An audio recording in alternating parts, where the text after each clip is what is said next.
Hello, नमस्कार और आदाब मेरे सब दोस्तों को। आपके दोस्त और गाइड इरफान की तरफ से एक बार फिर आपके अपने चैनल एस्ट्रो एश्योरेंस पर। हम सब जिंदगी में बहुत खुश रहना चाहते हैं और हमारी खुशी की एक वजह हमारा बेहतर हिस्सा यानी हमारा जीवन साथी होता है। चाहे आप रिश्ते को पति पत्नी कहें या गर्लफ्रेंड बॉयफ्रेंड या लिव इन रिलेशनशिप, जो भी नाम दो, इस रिश्ते में वो ताकत या सलीका जरूर होता है कि वो आपको बहुत खुश कर दे, आपको जमीन से जोड़ दे, आपको चाहत महसूस कराए, प्यार, देखभाल और सहारा दे और जिंदगी का एहसास दिलाए। लेकिन यही रिश्ता, खास तौर पर अगर आप एक कमिटेड रिलेशनशिप में हैं और स्थिरता कुछ सालों से है, और फिर अचानक इसमें कुछ गड़बड़ हो जाए, तो उसमें यह भी ताकत होती है कि वो आपको तबाह कर दे, आपकी भावनाओं को चकनाचूर कर दे या आपको गम की गहरी खाई में धकेल दे। और आपको उस चोट से बेहद तकलीफ हो सकती है जो ये रिश्ता दे सकता है। और सबसे ज्यादा या अधिकतम दर्द जो इस रिश्ते या इस कमिटेड पार्टनर से हो सकता है, वो तब होता है जब पार्टनर आपके रिश्ते से बाहर किसी अफेयर में उलझ जाता है। और इसीलिए कई बार हमारे दिल में शक भी पैदा होता है कि कहीं हमारा साथी भी ऐसा कुछ कर तो नहीं रहा, और अगर ऐसा होता है तो हम क्या महसूस करेंगे, किस दौर से गुजरेंगे। कई बार जीवन साथी या पार्टनर ये बात भी डिस्कस करते हैं, कभी तो मुझे धोखा तो नहीं देगा, कभी तो मुझे छोड़ तो नहीं देगा, कभी तो मेरे साथ बोर तो नहीं हो जाएगा। ये बातचीत भी नॉर्मल है, मैंने अपने कुछ क्लाइंट्स में ये बातचीत जरूर देखी है। और जब कुंडली मिलान भी होता है तो मैंने कई लोगों को ये पूछते भी देखा है कि क्या होने वाला पार्टनर वो शख्स हो सकता है जिसमें धोखा देने की काबिलियत या क्षमता या फिर झुकाव या हाई प्रोबेबिलिटी हो। अब कुछ निशानियां ऐसी हो सकती हैं जो किसी शख्स की पार्टनर की कुंडली में मजबूत स्थिति दिखाएं कि वो ऐसी कुछ हरकत में उतर सकता है। हालांकि इसमें कोई गारंटी नहीं है, और इसलिए इंटरनेट पर कुछ वीडियो और कुछ वेबसाइट्स जो कहती हैं कि इस स्थिति या उस स्थिति को जरा संदेह की नजर से देखना चाहिए, क्योंकि ज्योतिष में कोई गारंटी नहीं होती। अगर सारे ग्रह नीच भी हो तो इसका मतलब ये नहीं कि उस शख्स की जिंदगी जीने लायक नहीं है, फिर भी किसी की जिंदगी से बहुत कुछ अच्छा निकल सकता है। असल में मैंने ऐसे लोग देखे हैं जिनके कई नीच के ग्रह हैं और जिंदगी में बहुत अच्छा कर रहे हैं। ये सिर्फ संभावनाएं हैं, गारंटी नहीं, और इसीलिए जो कुछ भी हम सीखते हैं उसे सिर्फ एक संभावना के तौर पर देखना चाहिए।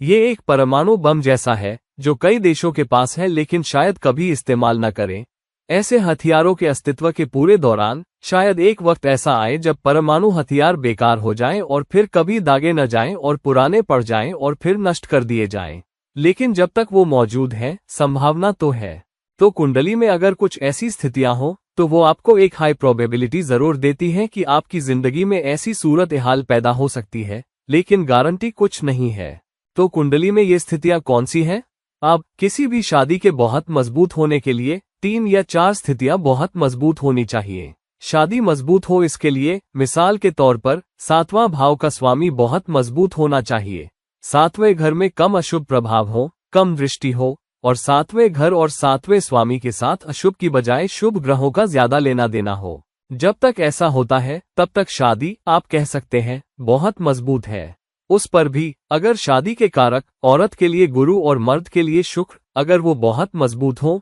यानी सूचक ग्रह मजबूत हो 7वें घर और 7वें स्वामी के मजबूत होने के साथ, तो शादी या मिलन पत्थर की लकीर जैसा मजबूत हो सकता है और बहुत कम चीजें उसे हिला सकती है। जब तक 7वें घर 7वें स्वामी के साथ शुभ ग्रहों का संबंध हो और अशुभ ग्रहों की युति या दृष्टि से कम नुकसान हो। दूसरी तरफ अगर 7वां स्वामी बहुत प्रभावित हो, यहाँ तक कि नीच का हो और ज्यादा अशुभ ग्रहों के असर में हो, खास तौर पर राहु के, और अगर कोई शुभ ग्रह 7वें घर या 7वें स्वामी की मदद के लिए न आए जब राहु उस पर हमला कर रहा हो, तो एक हाई चांस है कि व्यक्ति के पार्टनर के ऐसा करने की संभावना है। हालांकि 1 या 2 या 3 ग्रहों की स्थिति से ऐसे गंभीर नतीजे नहीं मिलते। बहुत गंभीर नतीजों के लिए जिंदगी के उस क्षेत्र में बहुत गंभीर ऊर्जाओं की जरूरत होती है। तो मिसाल के तौर पर जब तक कि 7वां स्वामी राहु से प्रभावित हो, साथ ही मान लो नीच का हो या सूर्य से दग्ध हो, किसी और अशुभ ग्रह जैसे शनि या मंगल की दृष्टि हो,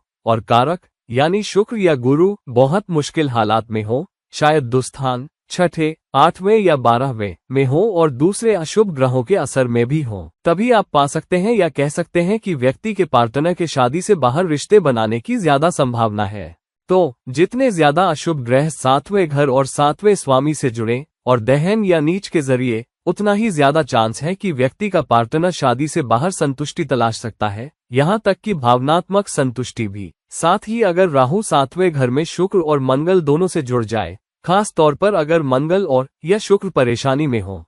मिसाल के तौर पर शुक्र कर्क राशि में जरूर परेशानी में होता है, और वैसे ही मंगल कर्क में परेशानी में होता है, शुक्र कन्या राशि में परेशानी में होता है। तो अगर ये ग्रह 7वें घर में स्थित होने के नाते ऊर्जाएं बांट रहे हो तो जरूर मुसीबत आएगी। मिसाल के लिए मंगल ऊंची ऊर्जा देने वाला ग्रह है, और अगर मंगल और राहु साथ आ जाएं, तो वो अंगारक योग बनता है। तो मंगल, राहु और शुक्र 7वें घर में स्थित हो, मिसाल के तौर पर मीन लग्न वाले जातक के लिए, तो अंगारक योग नीच के शुक्र के साथ बहुत आग वाली ऊर्जा आपको बहुत स्ट्रॉन्ग चांस दे सकती है कि पार्टनर शादी से बाहर रिश्ते बना सकता है।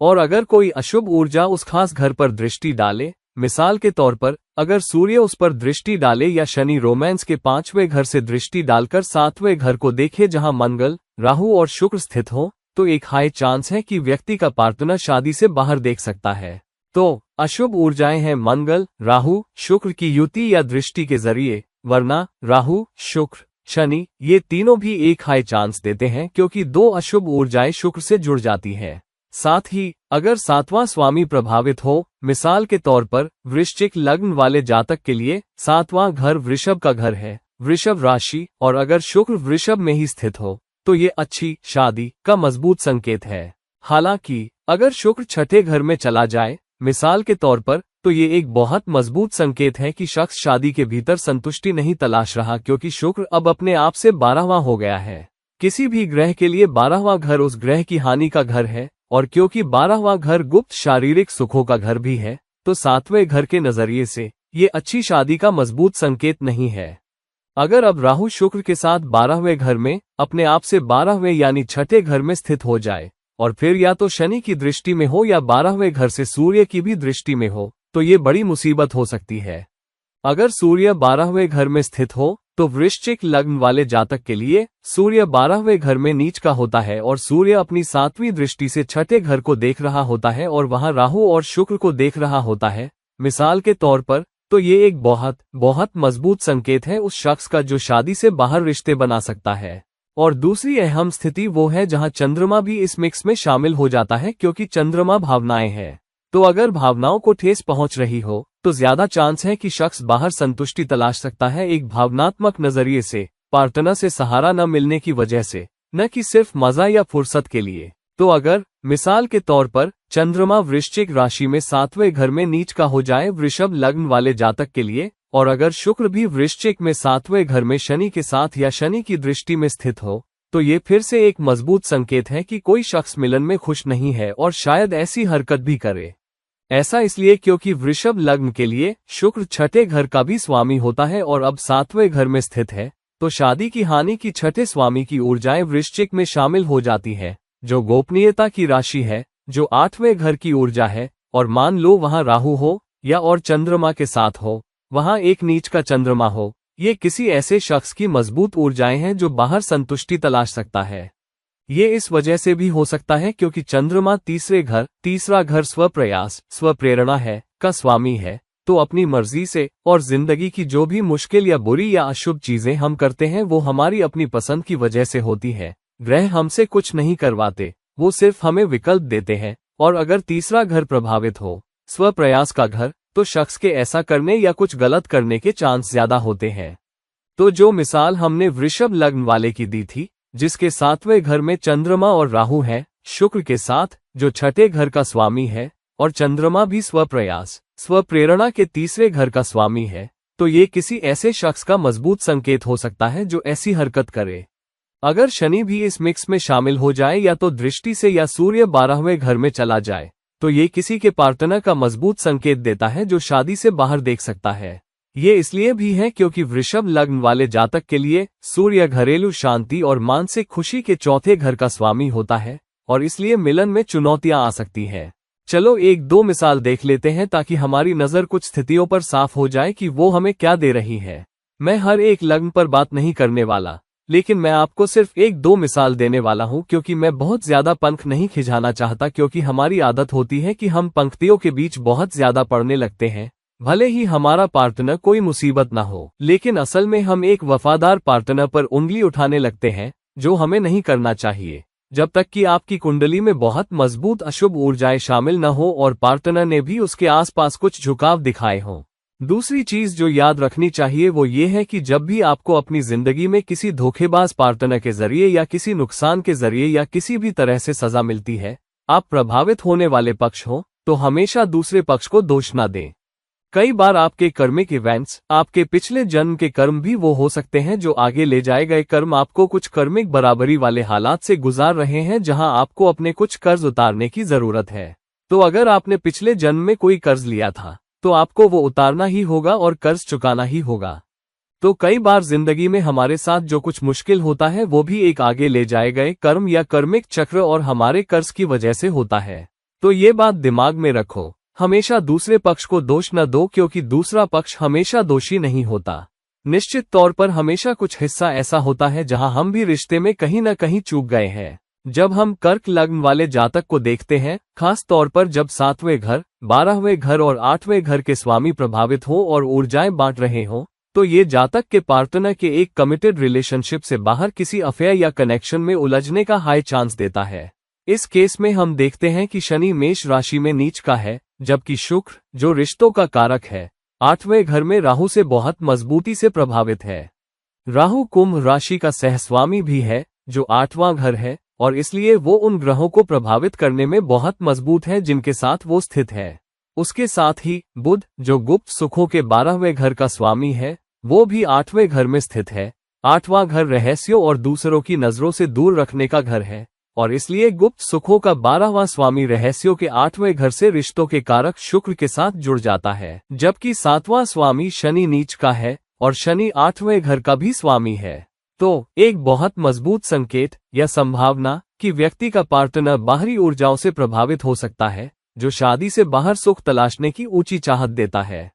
रोमांस या वो चीजें जो शख्स करना पसंद करता है, उसके 5वें घर से मंगल के 8वें घर पर मजबूती से दृष्टि डालने से भी ऐसी ऊर्जाएं शख्स को ऐसी हरकत करने पर मजबूर कर सकती हैं, क्योंकि मंगल वृश्चिक राशि में स्थित है। मीन लग्न वाले जातक के लिए बुध 7वें घर का स्वामी है, और अगर बुध गुप्त सुखों के 12वें घर में स्थित हो जाए 11वें स्वामी राहु के प्रभाव में, जो शनि के साथ कुंभ राशि का सहस्वामी है, तो जातक का पार्टनर अपनी शादी या उसकी शादी से ऊंची उम्मीदें रखेगा और उसकी गैर वास्तविक उम्मीदें भी होंगी, गुप्त सुखों के साथ साथ पार्टनर से मटीरियल उम्मीदें भी। तो ये जातक के दे पाने की काबिलियत के मामले में गुप्त सुखों के साथ साथ मटीरियल सुखों में भी असंतुष्टि की एक हाई डिग्री देता है। हालांकि ये किसी पार्टनर की गारंटी या हाई प्रोबेबिलिटी नहीं है जो मिलन से बाहर खुद को शामिल कर सकता है या कर सकती है। 8वें स्वामी शुक्र के 7वें घर में नीच होने के साथ जब 7वां स्वामी बुध भी प्रभावित हो, तो जातक के पार्टनर के शादी से बाहर देखने का मजबूत चांस देता है। ऐसा इसलिए क्योंकि शुक्र रिश्तों का सूचक है और यहाँ मीन लग्न वाले के लिए रहस्यों और गुप्त चीजों का 8वां स्वामी भी है।